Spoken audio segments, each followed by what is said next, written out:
programa vidjet ćemo naše prijatelje iz Srpsko-prosvjetnog kulturnog društva Prosvjeta iz Brčkog, koji će se predstaviti igrom Ženska Makedonija.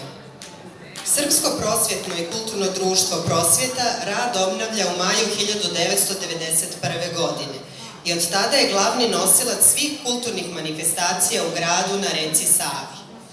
Prosvjeta broji čak 450 članova, raspoređenih u 6 sekcija, od kojih je folklorna najbrojnija.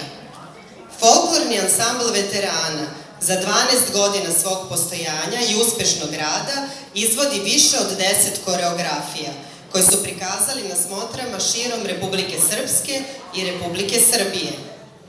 Umetnički rukovodilac je Daliborka Mitrović. Uživajte!